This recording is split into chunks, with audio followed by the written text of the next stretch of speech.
Since Michelangelo, the greatest sculptor in history, many sculptors have risen and fallen, but no one has succeeded Michelangelo.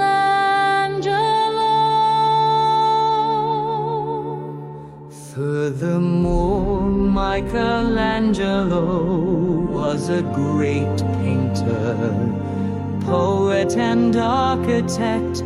3 to city 5 years later, French-born Auguste Rodin continued Michelangelo's lineage. However, we do not know that there was another great sculptor who was on par with Rodin. Surprisingly, the main character is Camille Claudel, a female sculptor who was Rodin's disciple and lover. Despite their 24-year age difference, the two once shared a passionate love affair, but they were also the objects of bitterness and hatred that left each other with deep wounds. Rodin entered a monastery to become a priest after the sudden death of his older sister, whom he had trusted and followed. The abbot, who had a deep eye for people, sent Rodin back to the world because he had an excellent talent for sculpture and his relationship with the world was too deep to achieve enlightenment. As expected, like a fish in water, Rodin was called the second Michelangelo and made great strides in sculpture. One day he was asked by his fellow sculptor, Alfred Boucher, to take care of a female student.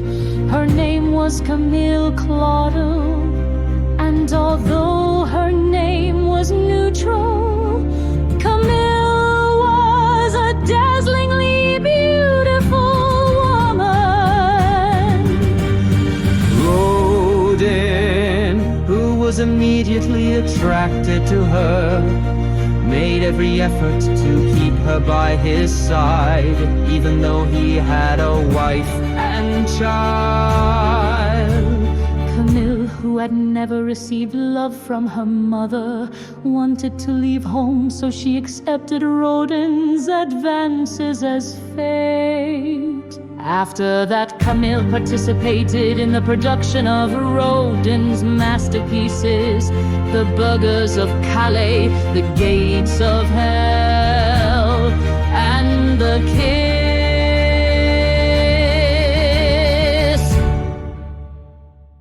In 1888, Camille added originality when she established herself as a sculptor by winning the top prize in the salon.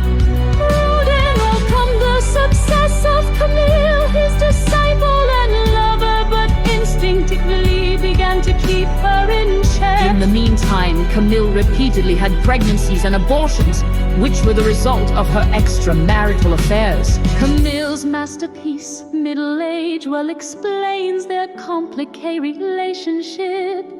After leaving Rodin's studio in 1892, Camille submitted The Age of Maturity to the Salon the following year, receiving rave reviews from critics.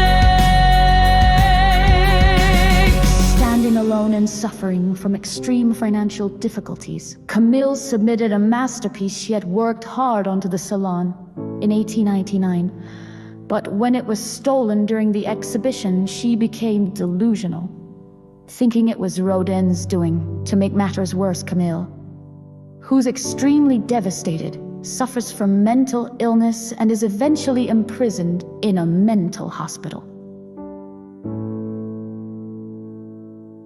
Meanwhile, Rodin, who had ignored Camille, who was confined to a mental hospital, suffered from various diseases and dementia in his later years, and died boasting, "I am a god!" The nurse who was next to him seemed annoyed and snapped, "Yeah, you're a god who poops and dies, talking nonsense!" Camille, who had been confined to a mental hospital for 30 years, ended her miserable life at the age of 78 in October 1943. It was an extremely cruel fate for a genius who had both dazzling beauty and talent, and could not have been ordinary.